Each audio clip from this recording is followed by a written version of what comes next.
સુરતના નવા express way ઉપર પંક્ચર પડેલી અને રોડની સાઈડ ઉપર ઊભેલી ટ્રકમાં પાછળથી બીજી ટ્રક ઘૂસી જતા અકસ્માત સર્જાયો હતો. આ અકસ્માતને પગલે અફરાતફરી મચી ગઈ હતી. આ અકસ્માતમાં કેબિનમાં ફસાઈ જવાને કારણે ટ્રક ચાલકનું ઘટનાસ્થળ પર જ કરુણ મોત થયું છે. સુરત જિલ્લાના નવા ખુલ્લા મુકાયેલા એક્સપ્રેસ ઉપર માંગરોળના લીંબુદરા ગામ પાસે એક ટ્રકમાં હાઈવે પર પંચર પડતા ટ્રક એક્સપ્રેસ વે પર ઊભી હતી.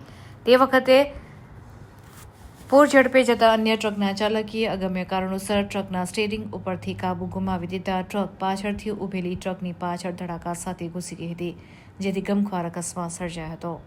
ટ્રકની કેબિનનો ખુરદો બોલી ગયો હતો. એટલું જ નહીં, ટ્રક ડ્રાઈવર કેબિનમાં ફસાઈ ગયો હતો. તેને ગંભીર ઈજા થવાથી તેનું કરુણ મોત થયું હતું. ત્યારે આ ડ્રાઈવરને કેબિનના પતરા ચીરીને બહાર કાઢવામાં આવ્યો હતો. અકસ્માતને પગલે પોલીસ પણ ઘટના સ્થળ ઉપર દોડી આવી હતી. ધડાકાભેર સર્જાયેલા અકસ્માતમાં ટ્રકના કેબિનનો કચ્છરઘાણ નીકળી ગયો હતો.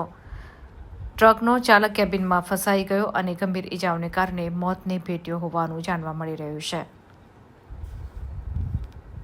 ત્યારે આ અકસ્માતની ઘટનાને પગલે સ્થાનિક પોલીસે આગળની કાર્યવાહી હાથ ધરી હતી.